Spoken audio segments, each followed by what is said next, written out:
Morning. No filter. I don't get to make a video on there. It keeps playing sound and then erasing my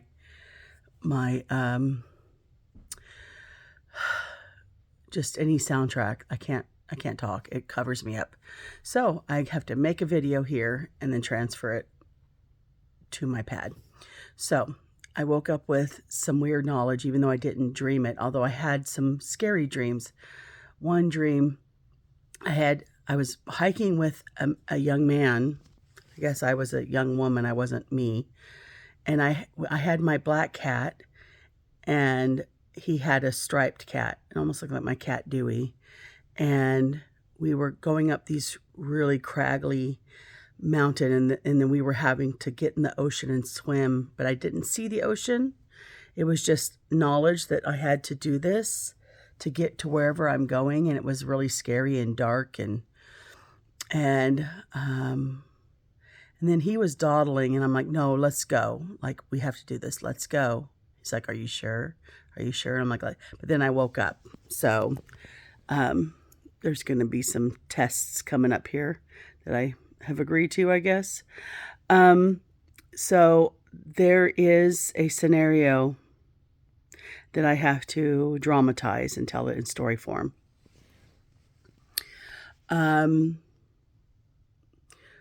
So there is this country that was formed of lots of little countries, and it was part of a union with other democratic countries, the Union of Democratic Countries, the UDC. And they had traditionally had kerfuffles with the Redlands countries. And they have been in contention with these Redlands countries for 100 years.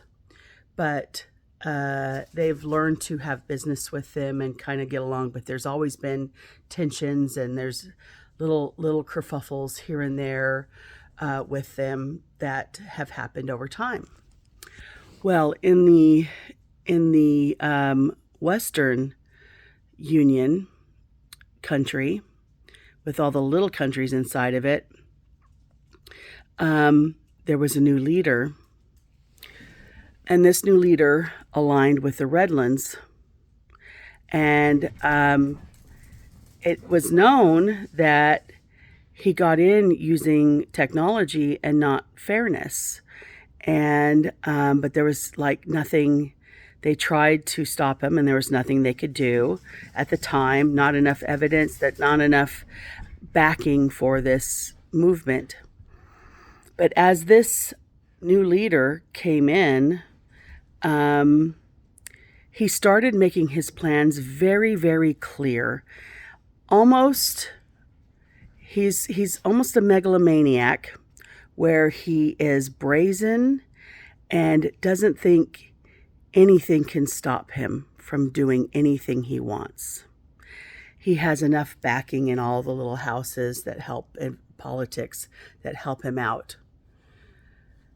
The other side seems weak because they're very, very quiet. They seem complicit, but we don't know if they are or not.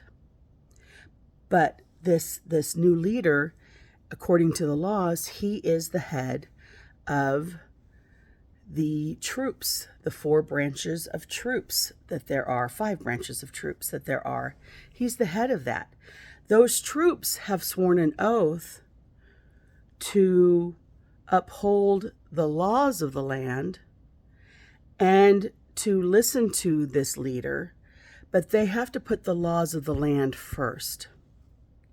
So they're starting to hear the top brass of these branches of troops. They're hearing some things, and they're saying, well, if you take away insurance for old people, they're going to die.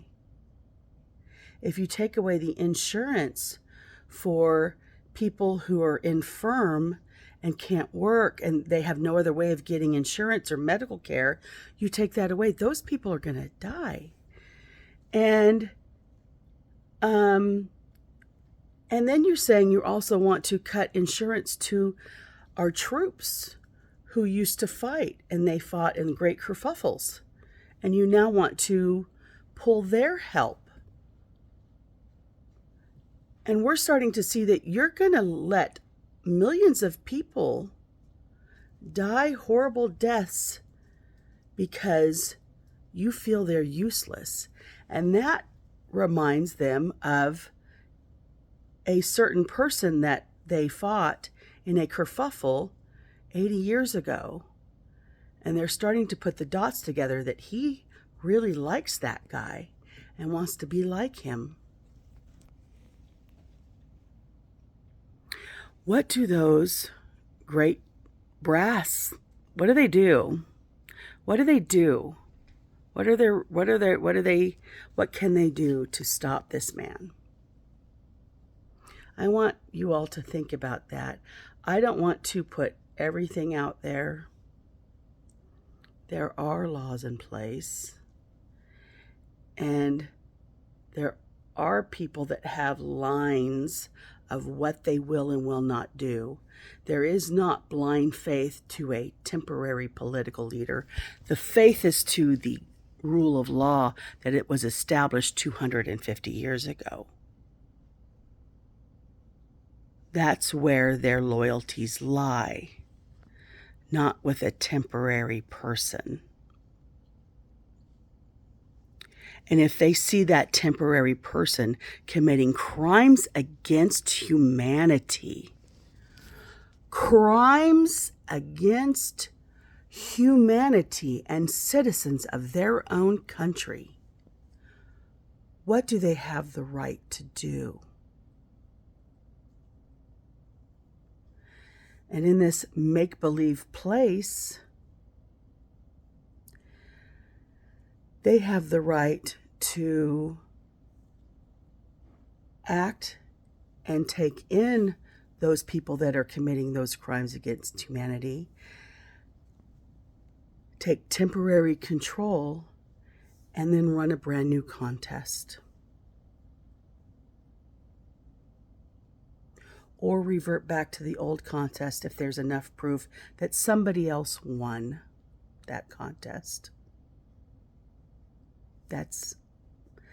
Those are possibilities in this make-believe scenario, which is for entertainment purposes only. Now, I don't want you to hang up all your hopes on this fairy tale. But what I want you to do is believe that there are good people who will not allow bad things to happen. That's where you need to put your faith in. That's where my faith has always been. And so it is.